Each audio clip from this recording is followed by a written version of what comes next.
เสียงเดินทางแล้วก็สิขึ้นไปถามทั้งแม่ย่าเราอีกรอบนึงเนาะว่าหลายผู้หลายคนหลายพี่น้องก็รอว่าอยากเห็นทั้งหน้าตาแม่ย่าเรานี่เป็นแบบใดแต่ว่าบ่ฮู้เลยว่าเพิ่นสิยินยอมเข้ากล้องนำหรือบ่นี่พี่น้องบ่เชียงบ่ขอคอนเฟิร์มเอาเขาเลยพี่น้องเนาะก็เงินจำนวนนี้บ่เชียงจะเก็บไว้เนาะตอนนี้มีอยู่10ล้านกับ200,000กีบจะเก็บรวมไว้ก่อนแล้วก็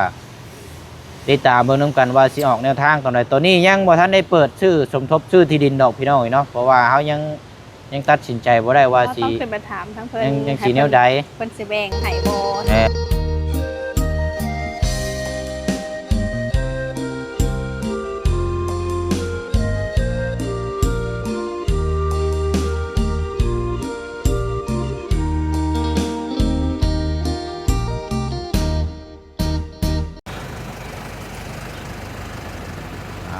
ไปแล้วบัดนี้เนาะ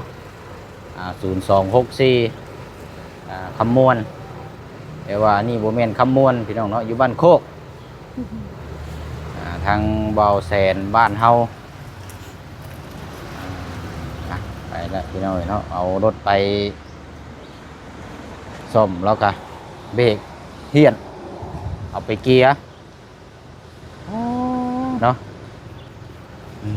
เอาพี่น้องเนาะถือว่าเปิดภาพเปิดกล้องมาพบมาเจอกันอีกคือเก่าคือเดิมเนาะสายๆนี่จักน้อยอยู่ปั๊มปตทอยู่เซโนเฮานี่แหละพี่น้องเนาะมองที่เฮาหูจักหูคุ้นเคยกันดีเนาะก็มีกาแฟพี่น้องพยากกับมาแวะมาชิมกันได้เนาะพี่น้องเนาะตามที่เฮาต้องการแต่ก็มีน้ำมันเนาะน้ำมันเบิดก็แวะมาจอดเติมได้พี่น้องเนาะแล้วก็ซ้ายมือก็เป็นล่างรถล่างแล้วก็มองนั่งพักชมวิวผ่อนคลายเด็กจังเดินทางเนาะเอาเมื่อนี้ก็ถือว่าเปิดพาดมาพี่น้องเนาะก็มีข่าวดีมาแจ้งให้ทางพ่อแม่พี่น้องได้รับได้ฮู้ได้ทราบนำกันอีกเนาะครับช่วงต่อจากทางบ่าวแสนบ้านเฮาเนาะพี่น้องเนาะ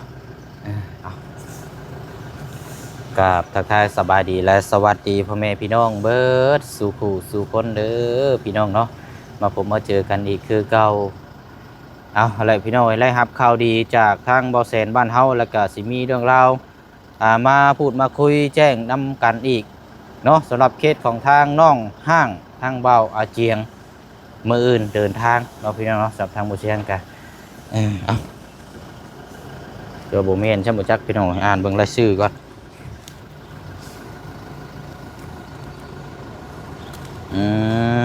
แม่นอยู่ซะนี่เนาะทางอันน้องห้างกับบ่าวอาเจียงโอ้เอาพี่น้องเนาะตอนนี้ก็ถือว่ามีงบมาเพิ่มเติมมาเพิ่มอีกแล้วเนาะสำหรับทางบ่เชียงนี่มีอยู่6ล้านกีบจากทางแม่ใจดีเนาะพี่น้องเนาะแล้วก็มามื้อนี้ทางบ่าวแสนบ้านเฮามาสมทบเพิ่มอีกจำนวน4ล้านกับ200,000กีบเนาะจากแม่เพชรมานี่พี่น้องเนาะเอากะและพี่น้องบัดนี้ก็มีอยู่10ล้านบาทนี่ทำให้ทางบ่เชียงนี่เคสที่ทางน้องห้างนี่บ่ฮู้ว่าสิตัดสินใจจังไดพี่น้องเนาะเพราะว่าเอาง่ายๆตอนนี้นี่คือใบไม้นี่แหละพี่น้องเคสนี่บ่เชียงยังบ่กล้าเล็ดนี่ตัวนี้ยังบ่กล้าเล็ดออกเพราะว่าจังไดจังว่าจังซั่นเพราะว่าถ้าเด็ดออกไปนี่คือง่ายถ้าคือสร้างนั่นแหละเนาะบ่เชียงว่าจะสร้างที่ส้นที่เศร้าให้เรามองที่ดินแปลงไม้หันเดี๋ยวว่าถามมาเบิ่งมุมมองอีกมุมมองหนึ่งบาทนี้เนาะบ่เชียงว่าจะขึ้นไปถามทั้งแม่ของทางอาเจียงทั้งแม่ย่าของทางน้องห้างนี่แหละพี่น้องเนาะถ้าสมมุตินะพี่น้องถ้าสมมุติว่าทั้งเราว่าที่ดินพื้นที่ว่ามองที่ว่าจะปลูกเฮือนซ่านให้นี่ก็เอาสิเอาให้ลูกเราแท้แต่ว่าอนาคตนะพี่น้องอนาคตยังบ่ร้อยได้ตามบ่เชียงเบิ่งนี่เพราะว่ามื้อใดมื้อหนึ่งนี่ถ้าเราว่ามาว่านี่เจ้าปุ๊กใช่สิดีเฮือนข่อยนี่ไล่นี่อีกเฮือนตอนนั้นได้มากอีกก็สิยุ่งอีกมันยังบ่เด็ดขาดได้พี่น้องบ่จักสิหาแนวทางแนวใดเรามีลูกจักคนลูกแล้วนั่นลายได้5-6คนแต่ว่านั้นเป็นดินมูลดินมั่งบ่มันเป็นดินมูลได้นี่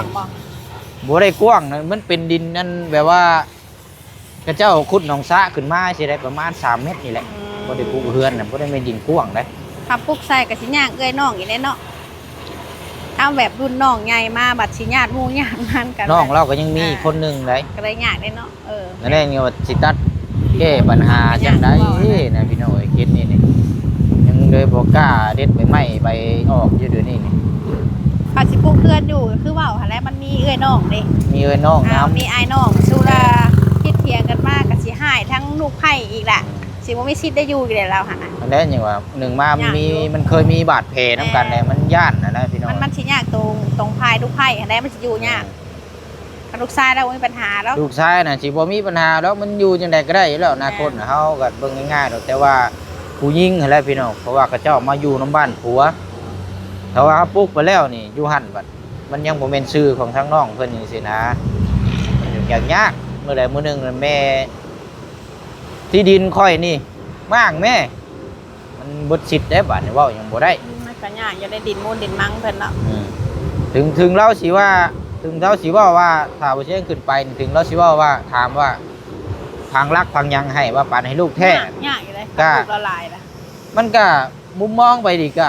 ยากไว้ยาก อนาคตก็ยังบ่เด็ดขาดอีกเด้ตามบ่เชียง มันสิยากตรงที่ลูกไผ่อ่ะแหละพิดเทียงกันตอนนี้แหละยากอีกแหละหายปุ๊กอยู่ยามดี แน่นอันนี้ มันหาอยู่ยืนยาวยากเลย แน่นยังว่าก็สิหาออกแนวทางจังได๋ตัวนี้เนี่ยมีงบอยู่10ล้านพี่น้อยถ้าว่าถ้าเปิดซื้อที่ดินให้ทางน้องเพิ่นนี่พี่น้องสิเห็นดีนำบ่เต็มที่นี่ประมาณก็ที่ดินก็ประมาณ20ล้านน้อยๆหรือว่ามันก็ขึ้นอยู่กับ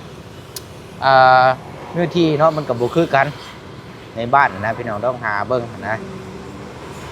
แต่ว่าจะเปิดสมทบซื้อที่ดินก็ตอนนี้ที่พักอันกระตูบก็สิให้น้องเพิ่นต่อเติมให้นอนชั่วคราวก่อนบัดนี้หาได้ที่ดินที่ทางใหม่นะพี่น้องเนาะก็สิหาแนวทางแบบนี้และจังไดก็ฝากพี่น้องออกแสดงความคิดเห็นนำแน่เนาะพี่น้องเนาะเพราะว่าเป็นเคสที่ยังตัดบ่เด็ดขาดคือพี่น้องคอมเมนต์มาเนี่ยว่าถึงเราสิเอาให้อยู่แต่ว่าก็ลูกเราหลายเทื่ออนาคตนี่ก็เราให้ก็ทางห้างทางน้องห้างก็มันก็ยากอีกบัดนี้ อยู่ยาก อยู่ยากได้ อยู่บ่ได้แล้วเนาะอยู่ดินเพิ่นเนาะ ก็ต้องคุยต้องเว้านํกันอีกระยะหนึงนั่นแหละพี่น้องเนาะเฮาก็บ่อยากตัดสินใจ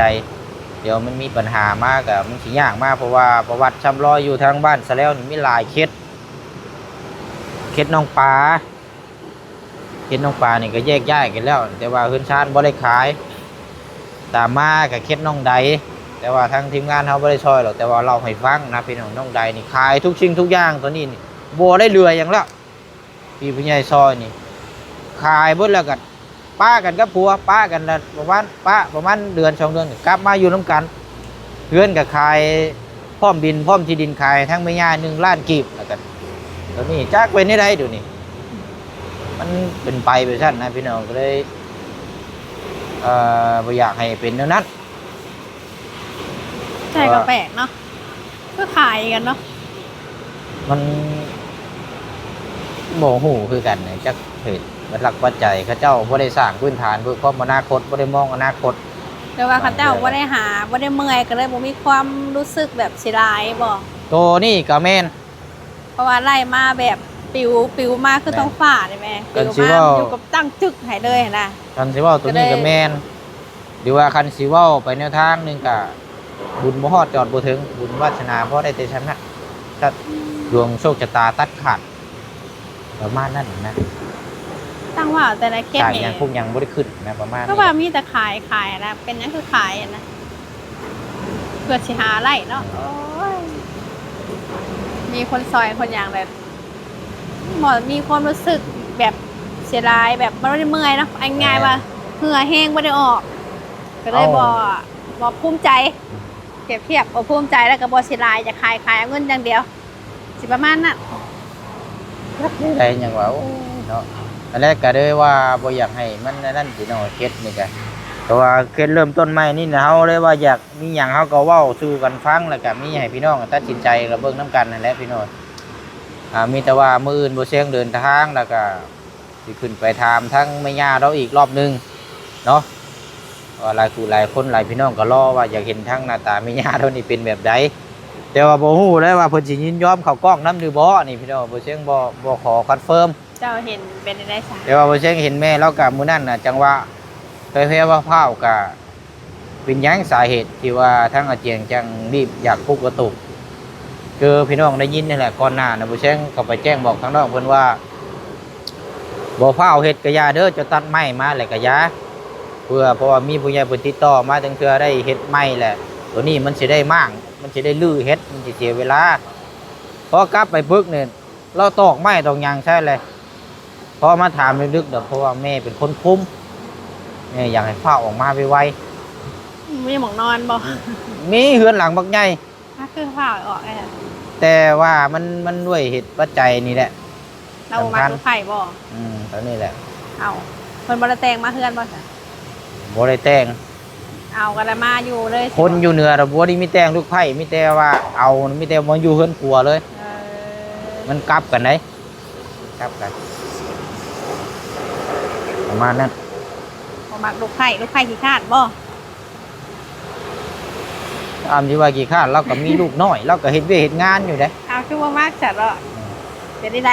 จักแล้วก็บ่ฮู้คือกันแหล้วแต่ตัวนี้แค่นั้นบ่นำว่าขี้ข้านก็มันก็บ่ปานนั้นเนาะว่าเอ้ยเนาะ เดี๋ยวจะบ่มักเนาะ เอาง่ายๆแต่บ่มักเราก็ตักน้ำตักในเฮ็ดอยู่เฮ็ดกินอยู่เด้เอาลูกน้อยเราก็ลูกเราก็คือเฮ็ดนั่นแหละอ่า ว่าแล้วเฮ็ดดีสำหรับเพิ่นบ่มักเนาะ อืม แล้วเฮ็ดดีเพิ่นก็ว่าบ่ดีเพิ่นบ่มักก็คือว่าหั่นแหละ เว้ายากพี่น้องเว้านำคนนี่เออเว้านำคนเว้าเข้าใจยากคือหยังแต่เข้าใจง่ายก็ง่าย คือเจ้านั่งเว้าสิแล้วมีแต่คนสั่งเจ้าด้วยกันมีคนหักเจ้าก็มีแต่คนสั่งเจ้าก็มีคนบ่มักเจ้าก็มีก็เปรียบเทียบที่แท้ แม่นประมาณนี้แหละ เอาก็ว่าเฮ็ดดีแต่เพิ่นบ่มักเลย เขาว่าเขาเฮ็ดดีแต่ว่าก็ เปรียบ มี เทียบ คนสั่ง ประมาณนั้นแหละบ่ต้องงอว่าอย่างหลายเข้าใจง่ายๆแค่นั้นแหละนั่งยิ้มซื่อก็โอ้ยเวชอบใจอีกแล้ว นั่งยิ้มซื่อๆกับพิษได้ เพิ่นบ่มั กินข้าว เลย ซื่อๆกับพิษ อืม คนบ่มักนะ จักเฮ็ดหยังบ่ฮู้ไป จะเฮ็ด เว้า หยัง กัน บ่ น้ำหลั ฮู้ ง เว้าใส่กันนึกถึกคือน้องเว้านี่แบบคือค่ายเครียดกันหยังคักแน่เนี่ยมันสิออกทำนองแบบซั่นแหละอันนี้ก็ ถ้าคนบ่มักน่ะเพิ่นสิหาเรื่องมาเว้าใส่เฮาจังซั่นจังซี่เว้าให้เฮาบ่ดีจังซั่นจังซี่ดอกเอาง่ายๆว่าเอากิเลสเจ้าของเอามาเว้าให้โมเป็นจังซั่นจังซี่ นั่นแหละ ป เนี่ย ระมาณนั้นแหละ เนาะ เอาความจริงแล้วก็บ่มีไผฮู้ไผ เนี่ย ข ว่า นาด ออก ตัว แน เอง ว ยังบ่ฮู้ว่าตัวเองเป็นได้ไร มันบ่ยาก บ่ยากเลย มีแต่ว่ามื้ออื่นพี่น้องเนาะเดินทางขึ้นไปแล้วก็สิไปถามก่อนถามทั้งแม่อาเจียงตามขั้นตอนนั่นแหละพี่น้องแล้วก็ถ้าว่าพี่น้องเห็นดีจังไดก็จังโป๊ะก็ตัดปัญหาเอาคือมีต้องชื่อทางให้เราแค่นั้นแล้วให้เราไปปลุกกระตูบอยู่บัดนี้ทางจากไกลเฮือนไม่ยากซะเอาชื่อห่างๆรถบ่ต้องให้ ว่าว่ามือกล้อง ฮะ ว่ามือกล้องไปนำ บ่ตรงนี้มือกล้องมันใช้จ่ายมันก็สูงเพิ่ม อ้าวว่าไปนำติ บ่เขาด้วยผู้เดียวยากสบายอยู่ดอก พอได้จับกล้องให้อยู่สิได้ ก็สมมุตินี้มีแต่ตั้งมาเลยสมมุตินี้หาแนวทางใหม่เลย บ่ มุมมองบ่ยาก แต่ว่าอย่าไปได้มือกล้องไปนำ ยากดอกน้อยเอากะอะไรเนาะเดี๋ยวเฮาสิได้เดินทาง ถึงว่าแล้วถึงจะให้ไปนำก็ไปนำบ่ได้ดอกอยากลูกอยากเต้าให้พี่น้องเอ้ย บ่อยู่เลี้ยงลูกเลี้ยงเต้าน่ะดีแล้วออกไปนี่มันแล่นพุ่นกระจอกกระแจกเข้าซอยนั่นซอยนี่แต่ละมื้อแต่ละวันนี่โอ้มันบ่แม่นง่ายๆพี่น้องเอ้ยคนว่าคิดว่าง่ายแต่ว่าลองเบิ่งบ่ซั่นก็สิปวดหัวเข่าฮอดซุมื้อนี้บ่ว่าสิเซาก็บ่เซาเพราะว่าเฮาเหยียบเฮาเวียกสิแล้วมันขยับขยื่นเอ็นมันตึงตลอดเด้มีแต่ว่าที่คนแรกบัดนี้เดินทางไปทางกันพาแม่น้องเปียวไปวัดมหาโชคก่อนมื้อนี้กันพี่น้อง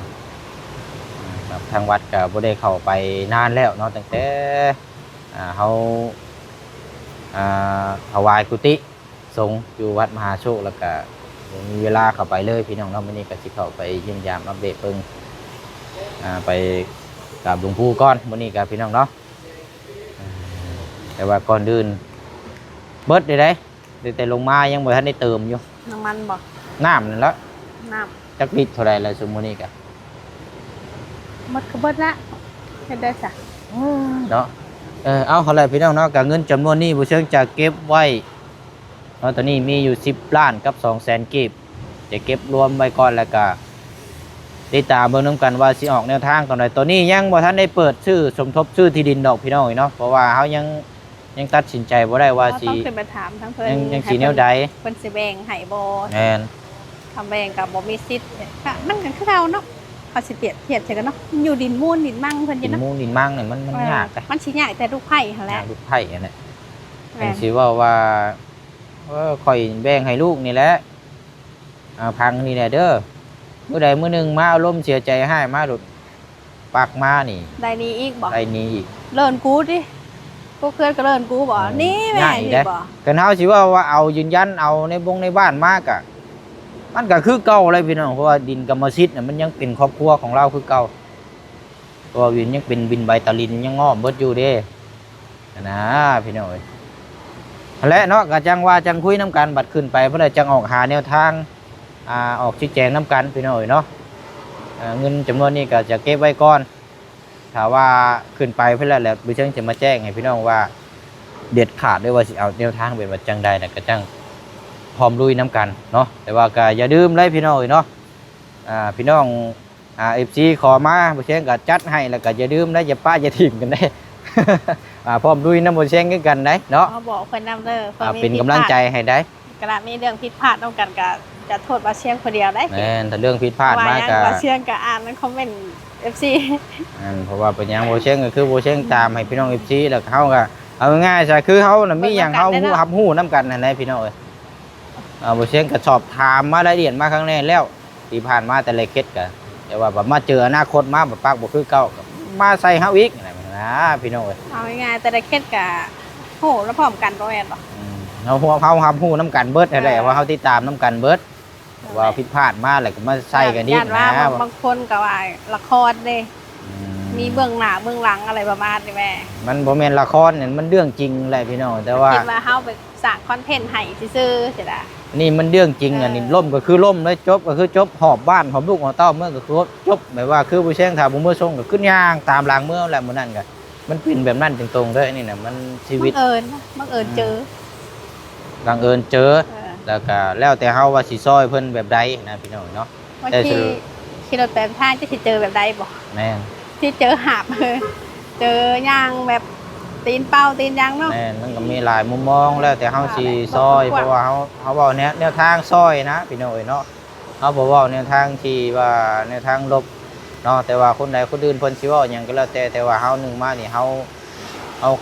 ขอตั้งคิดได้ว่าเฮาฮู้อยู่แก่ใจก็พอแต่เฮาเชื่อฟังคนที่เพิ่นเข้าใจเฮาแล้วเฮาก็จังสิเป็นสุข งาม มีความสุขความเจริญเฮาเชื่อฟังคนที่เพิ่นบ่เข้าใจเฮานี่ฟังจังได๋เฮาก็บ่ขึ้นดอกพี่น้อง คนพร้อมสิเว้าเลยก็รอเว้าอยู่คนพร้อมจะเข้าใจก็เข้าใจ แม่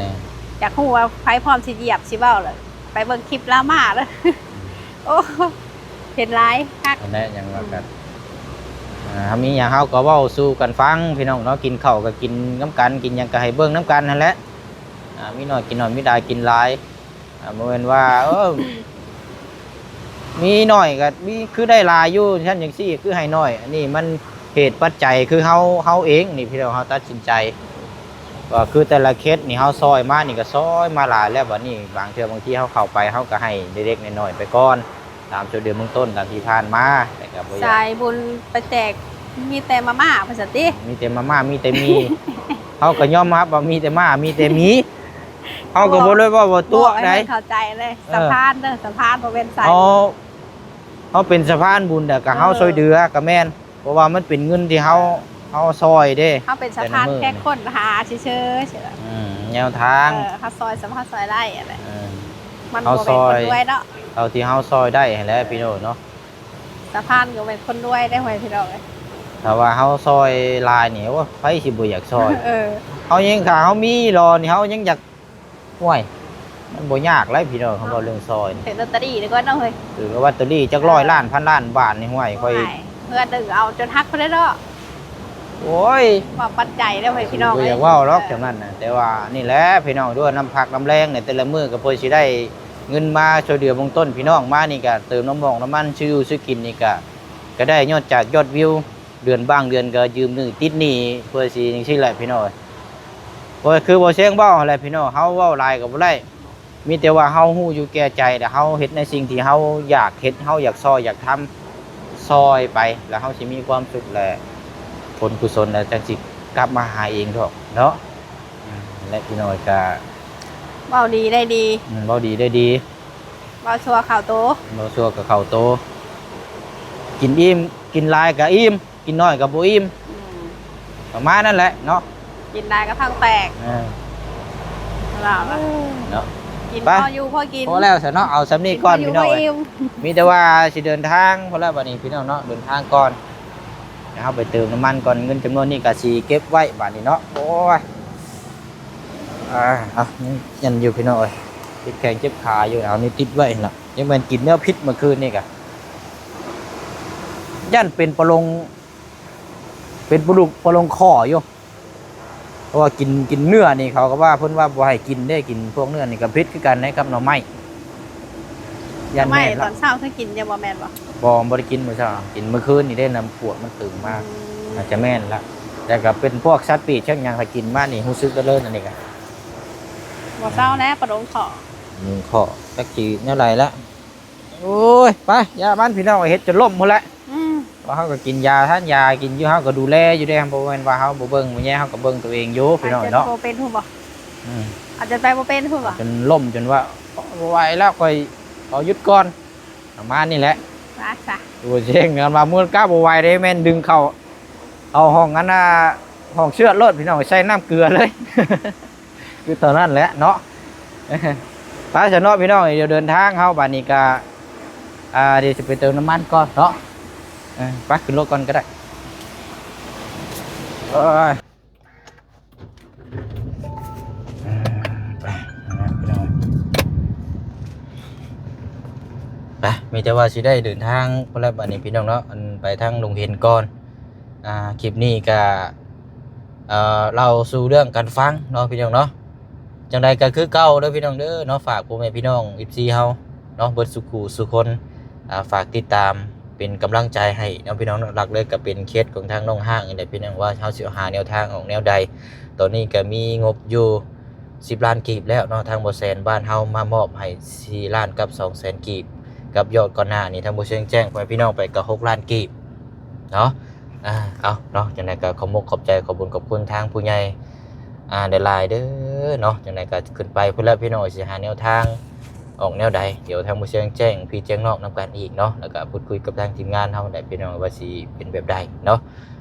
ไปเนาะขอบคุณขอบใจขอบคุญขอบคุณอยู่ดีมีแห่งร่ำรวยดำเนินในหน้าที่การงานคิดหยังทำหยังก็ขอให้ประสบความสำเร็จไปหยังบายหยังก็ให้มีแต่เงินแต่คำสุขมาร่ำรวยตลอดปีและตลอดไปเนาะบ๊ายบายเด้อพี่น้องเด้อเนาะสบายดี